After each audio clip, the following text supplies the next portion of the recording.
What do we know about the Dagda as a father figure? Well, Dagda Eve Agus Fáilte. Hi, hello, and welcome. Jon O'Sullivan from the Irish Pagan School. And that is a question that we have been asked from our community, and I'm delighted to take the time to answer it because we actually have a lot of information that gives us insight and perspective on the nature and the way Dagda functions and as a father figure. Now, the first thing we need to clarify really is the Dagda has an epithet, which is an extra name and another name on him, which is known as Olathair. Now, it is misconstrued and misunderstood for many years, really. Um, it's not all father.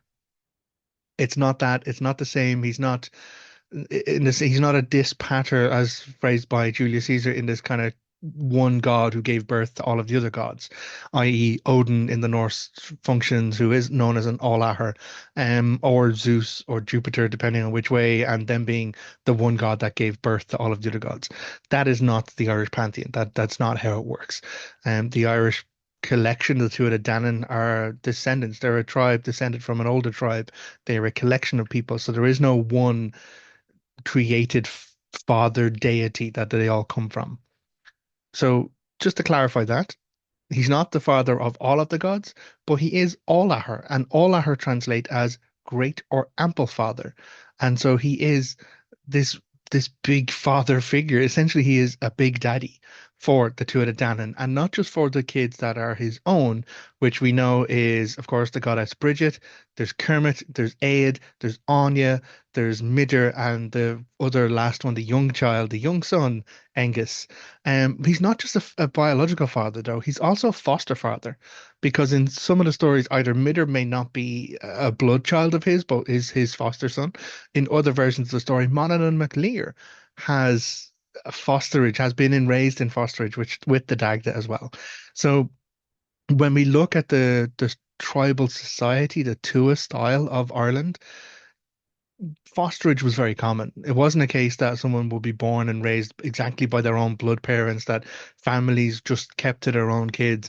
Like it really was a case that like it takes a tribe, it takes a community to raise a child. And that was quite common in the tribal structures. So a child born would be a child of the tribe, a collective.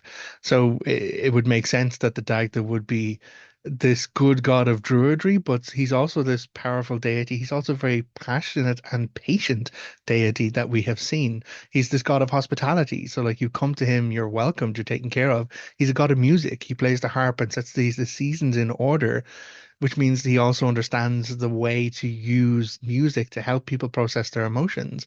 So, I could see the Dagda with his understanding of playing the joyful strain, being able to play a ditty for the children to get them laughing and playing.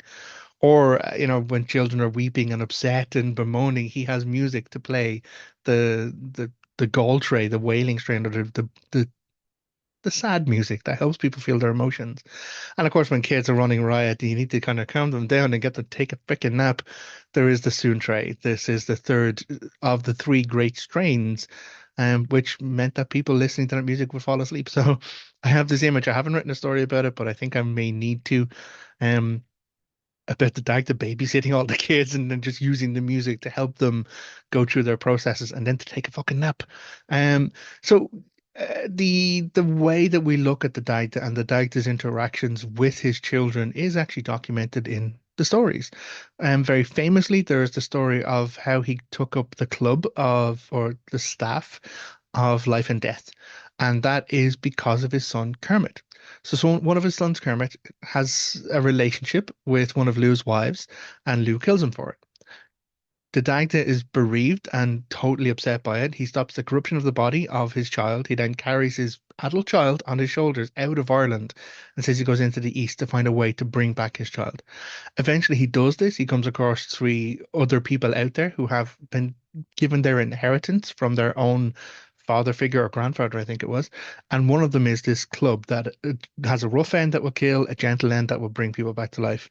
He asks to see the club. They give it to him. He then kills the three guys, the three brothers, and then uses the gentle end to bring Kermit back to life. How does this give us an insight into the Dagda as a father figure? Well, he's in his own circumstance. He's not going to let it. He's going to do anything he can for his kid. But the thing I really love, and I point out time and again with this story, is Kermit's brought back to life. The story doesn't end there. It's not happy ever after. Kermit's back alive and the Dagda straight up murdered three people. The first thing Kermit does when he's brought back to life is see the three bodies and say, "Why should I have life when it has been taken from them?" He berates his father. He calls out the injustice of the deed. And so the Dagda uses the club and brings the three brothers back to life. And they're like, hey, dude, not cool. Of course, I'm paraphrasing. That's not exactly how it's written in the mythology. But essentially, the Dagda binds himself with a magical oath that he will return the club. He just needs to borrow it for a time being. But he doesn't just borrow it to take the power because he wants to. He adds an extra layer of the binding, which is to bring death to his enemies and life to his friends. And so it's not just a case of he's going to be indiscriminately rocking around, dropping life and death all over the place. He's very clear about the ethical use of that power. Now, the moral of the story, there's a lot of different ways to look at that. I think I've done a video on the Dictus Club. You can look that up if you're interested. But really, the insight as a father figure from Kermit's point of view, Kermit is able to talk to his dad about what is just and what is unjust. Kermit is able to see a situation having just come back to life and straight up call out his dad for poor behavior. And if that's not a good kind of showing of what a father should be, it's setting the right example for the kids and making it safe for the kids to dispute things, to talk about things, and also to tell you that you're wrong and that you've made a mistake so that you can do better and continue to inspire them to do better. Um, Other story that we have is Aed. Aed is another son of the Dagda who is slain as well. But in this instance, the Dagda doesn't have the club, but he's king in Ireland. And so as a king, he's obligated to give a kingly judgment. He can't just go, well, eye for an eye, like fuck you, you killed my kid. The perpetrator is Corcoran in this instance. And so he gives a judgment for Corcoran that Corcoran needs to carry the body of Aed until he finds an appropriate place with an appropriate memorial stone to bury Aed under. And so it says that Corcoran does carry the body of Aed around Ireland, and then he finds a place. Eventually, he finds a suitable stone up in Donegal at a place called Green on Oileach, and that's where Aed is buried underneath that stone. The Dagda then arrives, and he builds a fortress up and around that is the story of Green on Oileach. But it shows another insight to the Dagda's perspective. Yes, he will absolutely go out of his way for his children, but he understands that when he's in a position of responsibility for the tribe, and not just for the tribe, but for the rule of Ireland, he can't compromise his own form of justice. He can't compromise justice to do what he would want to do or take any other step or any other unjust action just because it's his kid. And so it gives us another insight into him as a father figure. He raises kids who have a sense of moral right and wrong, who can correct him when he steps out of bounds. But also he understands that when he has responsibilities, he needs to live to those responsibilities in a very functional and principled way so that he's maintaining that aspiration, that show for his kids. One of the other great stories is, of course, Angus. Now, Angus is the young son because Angus was conceived and born all in one 9-month day because the doctor stopped the son so he could have his relationship with the very consenting and very interested and very up for it Boan, who was married to someone else at the time, which is why all of this happens. So Angus is conceived and born, and Boan is restored, and then the doctor takes Angus away and puts him to be raised with one of his other children, Midder. So later on, Angus comes into his, growing up, he comes into his full as a young adult, and he's looking for lands to be gifted to him. And so the Dagda helps him gain Newgrange, the bend in the Boyne, because that's his mother's territory. For helping him with that, Midder, who is again son of the Dagda but foster father to Angus, because it's the relationship is kept within the family and to be supported and connected in the right way. It's a lovely one. And goes back to that, it takes a tribe to raise a child. But Angus ends up, well, Midder ends up getting a wounding placed upon him when he's visiting Angus. And Angus is like, I'll make it up to you. I will find for you the most beautiful woman in all of Ireland. And then he goes and makes overtures for a Taun. And so the story is called The Wooing of a Taun. And so Angus is trying to woo a Taun through her father to try and bring her to wed with Midder. Um, But Angus starts making promises that he can't fulfill. The Aton's father isn't all that chuffed about it, but he's like, okay, I'll tell you what to do is I have this entire forest here. I need to grow food there. So if you clear the forest, then we can talk about like, Aton maybe wedding your brother. And Angus is like, okay. And of course, Aton's father thinks this is going to be a labor for ages and ages. It's going to give me a whole lot of time to try and figure out some other way out of this. But Angus then goes to the Dagda and is like, yeah, I need to clear this entire forest. I've made a promise. And the Dagda's like, okay. And so he clears the entire forest in one night. So it's great. Angus goes back. He's like, yep, all those trees are gone. It's perfect. But the father of Atan is straight away was like, well, he's like, oh fuck, all the trees are gone quite suddenly. How am I going to deal with it from here? And he then says, well, it's not exactly a plain. I need to irrigate it and get it growing so I can actually grow crops there. And so again, Angus goes back to his dad, the Dagda, and it's like, yeah, I need to then irrigate. I need to, and the Dagda the next night draws out rivers around this new plain so that it would be irrigated and ready to grow. It really shows that the Dagda is very powerful. He has all of this ability, but it's not just power for the sake of power, it's power for the sake of purpose. And the purpose to which he puts his power is to support his children. Also, Angus is making promises, he's getting a little bit over his head, and it's core that a dad would 100% turn up and bail out their child when they need that assistance.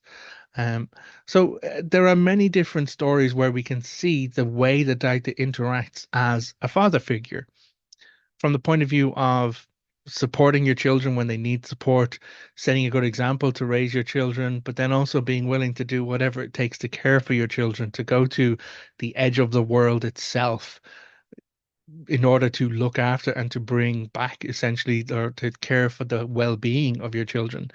All of this gives us a great insight into who and what the Dagda is, not as the god, not as the great god of Druidry, not as this king of all Ireland. Yeah, they're facets of it, but also as a straight up dad, being able to, be a kind of father figure that the children will come and talk to no matter what. If they get themselves in trouble, they get themselves in over their head, they'll still come to the Dagda about it. When the Dagda himself is kind of breaking the principles that he has set for them and shown them, they're comfortable to turn around. Like Kermit can turn around to the Dagda and say, what is fair, what is just. And that's a very healthy expression, a very healthy relationship for someone who's known as Olathair, a great and ample father. So, I am so inspired by the story of this Olathair, this great and ample father. Great and ample father is very fancy language. If we make it a little bit more generic, it's Big Daddy. So he is the Big Daddy god of the Tuatha De Danann, not because he gave birth to all of the two gods, not because he is the singular father, but he fulfills that role of fatherhood, the compassion, the care. When it comes to the digging of security for Rathbresh, it's the Dagda who is doing it. When it comes to all of the oncoming conflicts and everything else, trying to prevent the war with the Fomorians, Dagda puts his body on the line to try and do that. When it comes to the wars against the Firbolg to come into Ireland, he's there putting his body on the line. When Nuada goes down fighting Shreng and has his arm cut off, the only reason Nuada carries on alive is because the Dagda arrives and stands over the fallen friend, the fallen king, to prevent anyone getting the last blow on Nuada. And so there is time and again all of these great examples of who this individual is, but then also we have the view of him just as a straight up dad. And there are some stories about him and Bridget, not as many as some of the others, and that's where I've explored it myself. But I don't think you would have ended up with blacksmith, fire embodied Bridget, or poetry or healing embodied Bridget if it wasn't for the fact that her father was there to guide her and to give her and to help her along with the skills along the way. But that's a little bit of personal gnosis on the end of it. When I consider it myself, for me as a practicing pagan and as a stepfather, it is about the lessons and the stories of like patience, the continuing, the turning up, the letting the children know you're always going to be there for them, and making it safe for them to communicate in whatever way they choose to, and being open to those and available for that connection, because our children grow up into the next generation of the world, and so every moment we spend with them is a moment of joy for ourselves, absolutely, but it's also a way for them to become the best version of themselves. And I look at the stories of the Dagda as inspiration for that. Know your music, know your emotional intelligence, do what you got to do, turn up, do the hard work where the hard work is called for, and live as a good example. Live as a good, and actually on Laura Moore, this is the last thing I'll say. The club, the story of the club, going back to the top end there, it is the story about this great club about life and death. It's Kermit being brought back from the dead, so the Dagda takes up this power over life and death. And the wording Oscuelga in Irish is Lorug Mór, which is big staff or big club. But there's another translation of Lorug Mór, which is also great example. So that story, is it about a magic club bringing life and death, etc.? Maybe. Or is it a story about a great example of a father who goes out of his way to bring back his kid, but then also is held accountable for his own behaviors by the kid he brings back? Who's to say for sure? But it is one that inspires me, and I work really hard to try and be a big example, to be a good example for myself, for my kids, and for anyone in our tour or tribe and community. And so I will continue to do that work to the best of my ability. So thank you very much for the question. I really appreciate the question asking that. The Dagda as a father figure is well worth exploring and well worth looking into from a personal perspective of anyone who's following a pagan path. Go to irishpagan.school/free for a year's worth of free content. There is also the class there, the Dagda, domestic deity and hearth hero. So it's those other aspects of him as a god, not just of druidry and battle and physicality, but also as a god of domesticity and hospitality. So until next time, look after yourself and take care. Slán. Goodbye.